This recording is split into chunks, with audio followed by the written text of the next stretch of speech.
Looks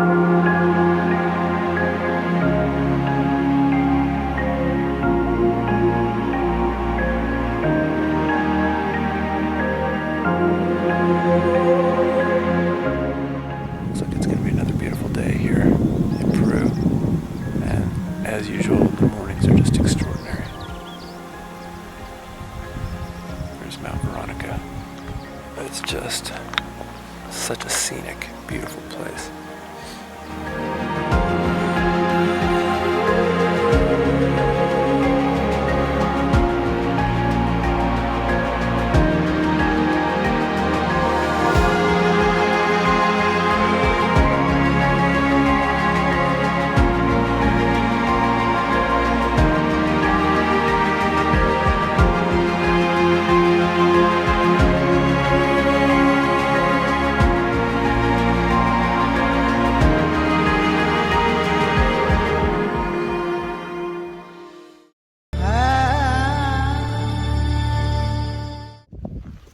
Headed down to Ollantaytambo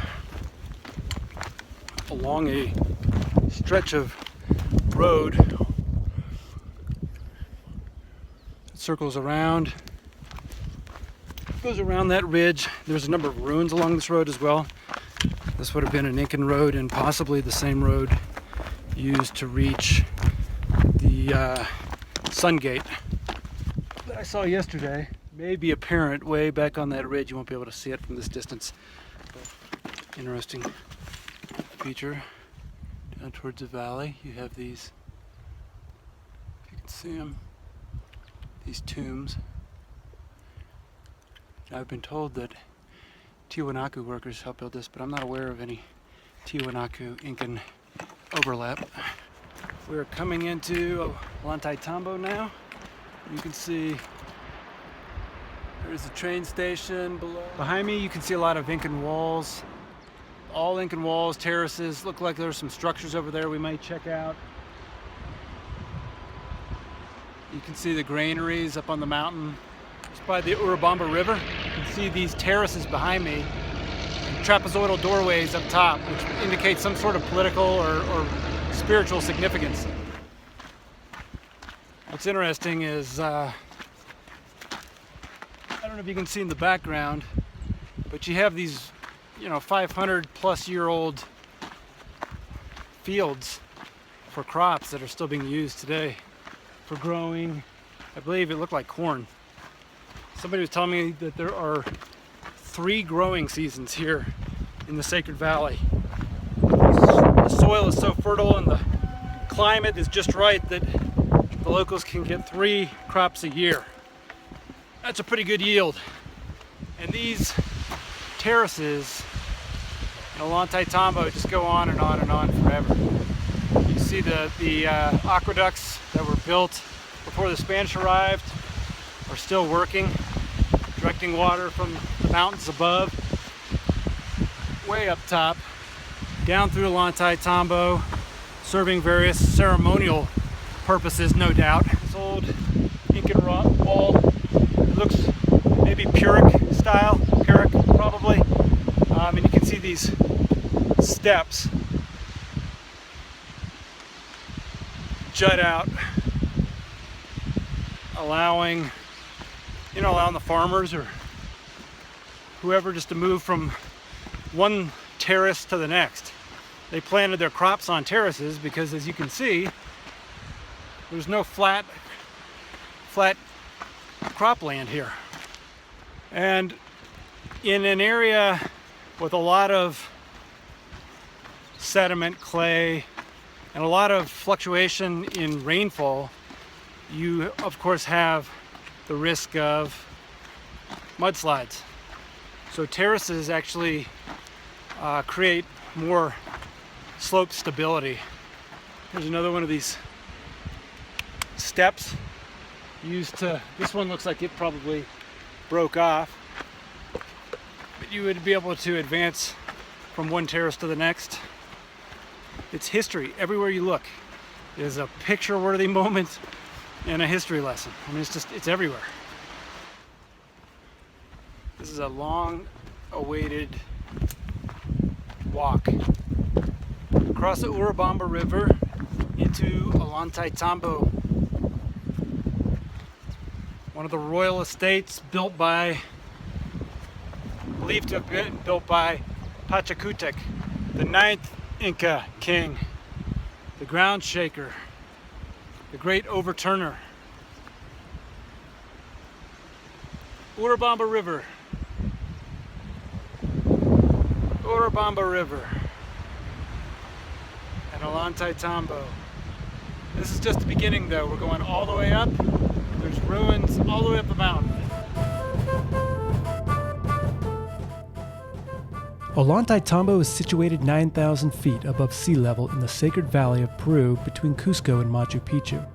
It lies on the Urubamba River at the intersection of another valley to its east.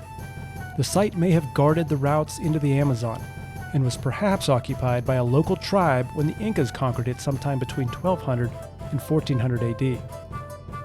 Ollantaytambo was rebuilt by Pachacutec, the 9th Sapa Inca, a mighty ruler who expanded Inca power and territory exponentially in just a few decades.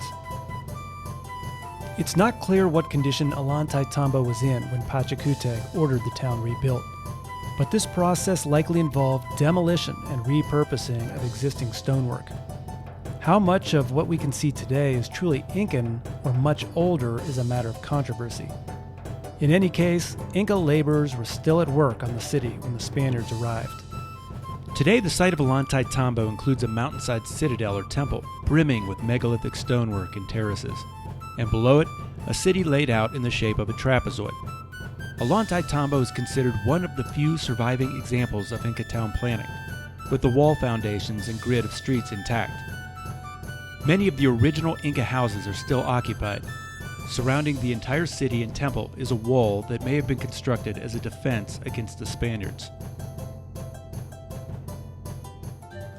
Ancient history aside, Ollantaytambo entered the historical record in the 1530s, following the rebellion of Manco Inca, a puppet ruler placed on the throne by the Spaniards and kept under guard in Cusco.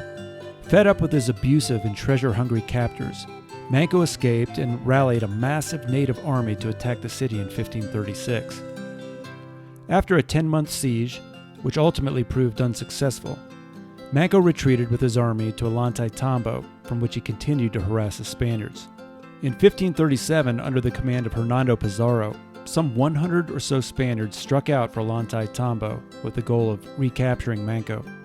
Details of the ensuing Battle of Ollantaytambo vary by account, but in the end, the Spanish raid failed. Expecting an attack, the Incas had bolstered the town's defenses, and from the citadel walls, as many as 30,000 defenders slung rocks, arrows, and insults down upon their adversaries. Ultimately, the Incas may have rerouted the town's irrigation canals to flood the plain below, and under threat of being washed away, or perhaps simply realizing the futility of the operation, the Spaniards withdrew to Cusco. Manco and his followers would eventually withdraw farther downriver to the Vilcabamba region, from which they would continue to wage an insurgency over several decades. As I entered this living Inca city, I encountered an intoxicating blend of old and very old, and was confronted at every alleyway with stonework and canals that seemed to call out from centuries past. It was almost too much to absorb in so little time, and I could have lingered for hours examining the architecture, listening to soothing sound of gurgling water, watching descendants of the Inca go about their modern lives and letting my imagination wander. But it was time to head for the town square, where I could refill my water bottle before climbing the citadel.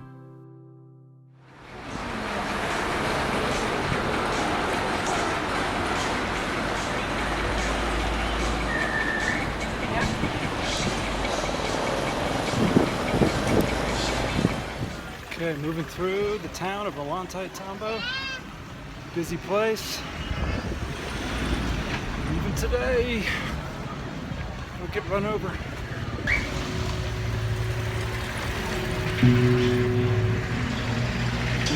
As I made my way through town, I felt my mood begin to shift. The happy-go-lucky trekker of the past week slowly gave way to a more serious, contemplative mindset. And in a way, I felt like a pilgrim approaching the end of his journey. In front of me, terraces stretched up the hillside, and the gateway to the ancient citadel came into view. For so long I had read about, imagined this place. Now I was here.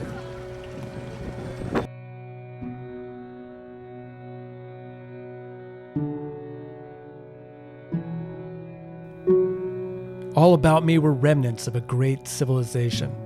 Megalithic double-jammed doorways, strangely cut blocks of stone, some of which resembled the Chicana, and others the stairs that are so ubiquitous in Andean architecture. And then there was the final gate, a portal to another world.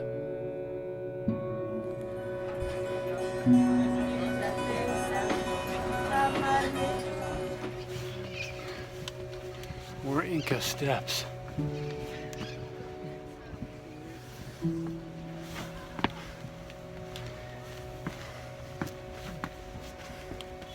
See, we have a ways to go.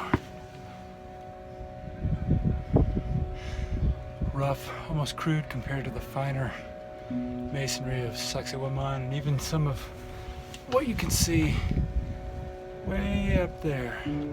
That's that polygonal style we saw in Cusco and in Sacsayhuaman as well. You can see some finer stonework up top, many terraces.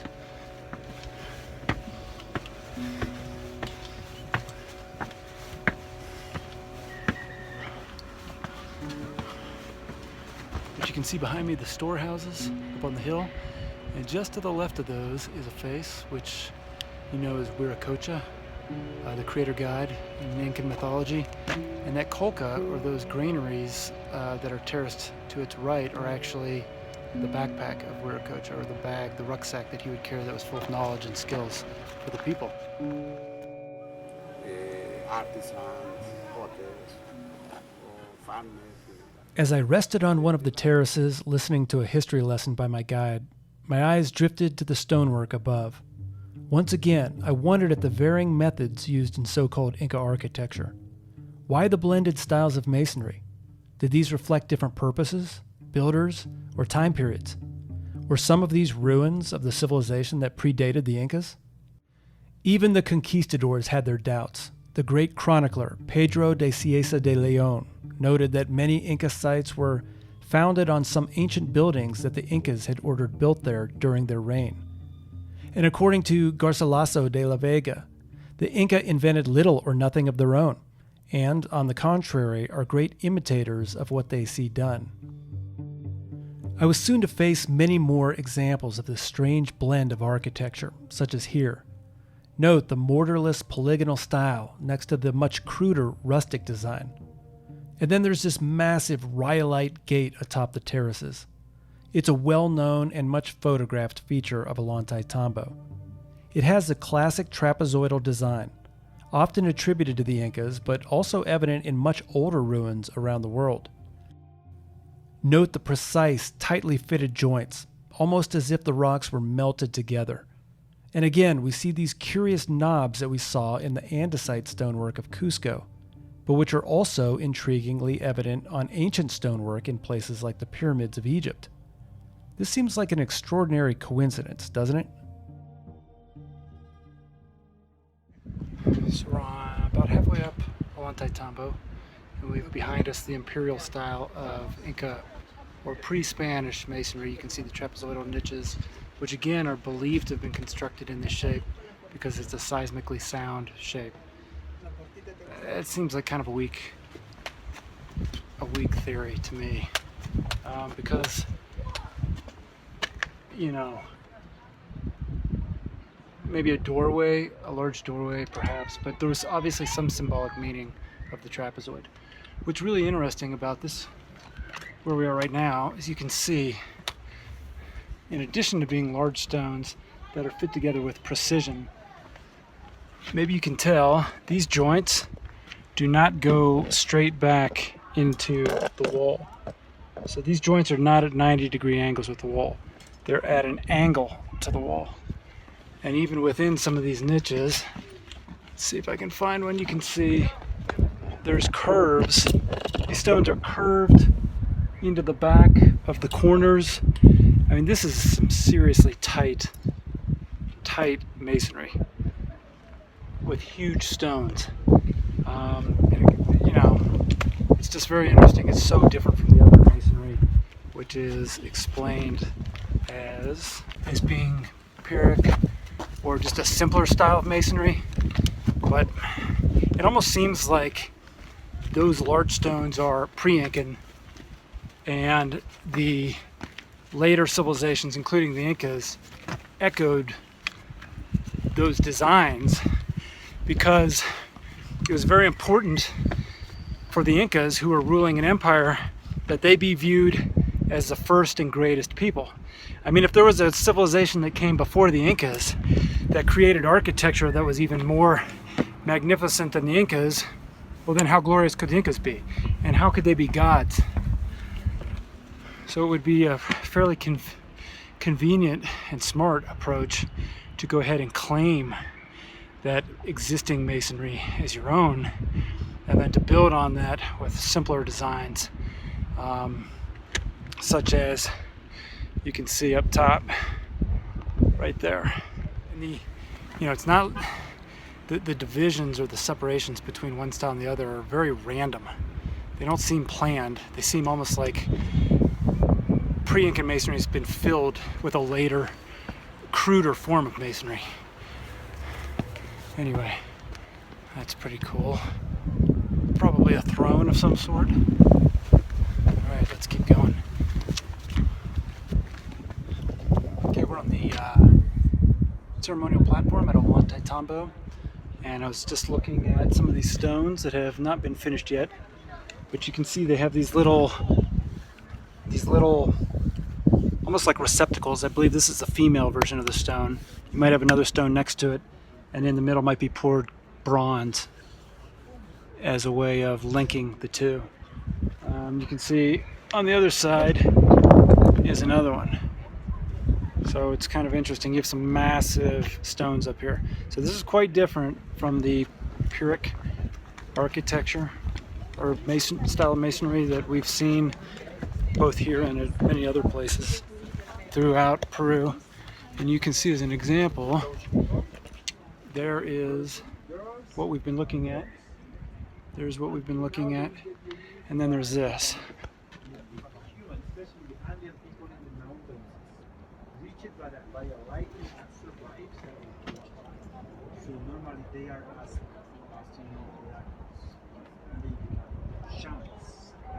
Those blocks may weigh 100 tons. Fit together with precision.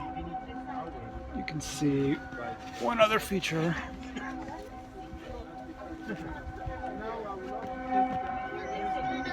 Right here. You see that Tiwanaku kind of looks like a stairway, up or down. I'll talk more about the meaning of that symbol in a later video. I just wanted to capture this fine masonry as an example of the very different styles used throughout Peru. And, begging the question of, basically the question is, was this all created by the Incas, and did they decide to use some forms of masonry for certain purposes and other forms for others? Because this style of masonry is very different than that. I mean, they're not even close. And the general explanation is they're different purposes. One is, more ceremonial, more for politically important buildings. The others are maybe for, just less important areas, granaries, terraces. Different styles of masonry for different purposes. That makes sense, I guess. But right on top of each other, often within the same structures and with no logical reason or consistency for the difference.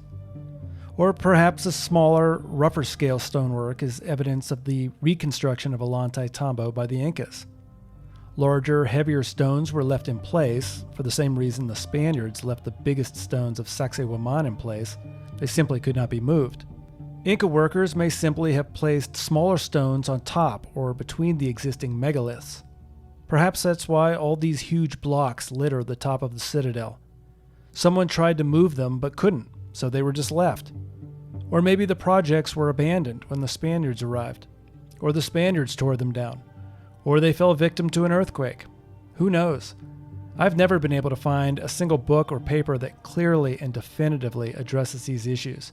If you know of one, please share in the comments. Here I am on my way out of Ollantaytambo. I have a train to catch to Aguascalientes tonight, but I'm really disappointed to leave. I feel like I just got a tiny little taste of this amazing site that I've basically been obsessed about for the last 2 years. If you come to Ollantaytambo, I would give yourself several hours, 3-4 hours. It's so big, there's so much to see, you can't possibly cover it in 1 hour.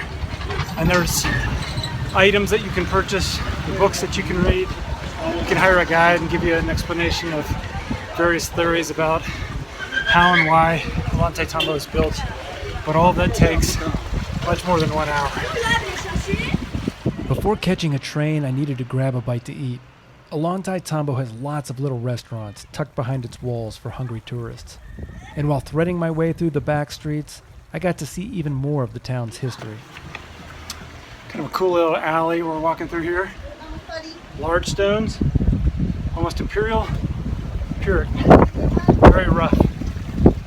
Here again you have these examples of imperial style stone, this polygonal masonry, although in places it's been joined with mortar. And then above it you have the stucco of the Spanish period. But here you have, I mean, that's an important doorway. Now it goes to somebody's backyard. I mean, it's incredible. We go down and another double jammed trapezoidal doorway. I mean, look at this. There's just no rhyme or reason to it. You get your polygonal stonework. This looks a little cruder than what we saw up top and in Cusco. And then you've got your fill. Now perhaps it's just engineering. You've got that good base that dances, you know, if there's a tremor, because we are in an earthquake zone. I don't know. At last I found a small family-operated eatery where I could order local food and rest my legs. From a quaint courtyard within stone walls, I spotted the profile of Viracocha etched into the cliff above. To his right is a kolka, or granary, where maize or coca may have been stored, and which from a distance appears as his backpack. And upon the top of his head, like the points of a crown, were what appeared to be watchtowers. Indeed, some researchers believe the name Ollantaytambo comes from the Aymara word, Ullantawi, which means watchtower or observatory. This is consistent with modern theories that the citadel served as a defensive fortification, spiritual center, or both. Then again, maybe it was neither. Despite its legendary archaeological significance, I don't think much is truly known about this place. Lots of theories, conjecture, and educated guesses have been offered up, but in the end, there remain far more questions than answers. Tired from the day, my attention retreated to the small courtyard around me. Here is the ever-present trapezoidal wall niche, perhaps embodying its original purpose as a shrine. Note the animal bone in the corner. How old were these walls all about me, and the Spanish tiles upon them? 50 years? 500? At last it was time to go, and I made my way again through the streets of Ollantaytambo, heading for the train station. It had been a dream come true to visit this place, the great megalithic city of unknown age and mysterious origin. So much history had happened here. You can feel it just by running your hand over the stones, or pausing to listen in a back alley, and I pledged to return someday. But as much as I regretted to leave, the thought of where I was headed next picked up my spirits and quickened my step. First a train ride, then tonight I would sleep at the footstep of the so-called Lost City of the Incas, famously discovered by Hiram Bingham, and ranked one of the 7 wonders of the modern world. Tomorrow, I would go to Machu Picchu.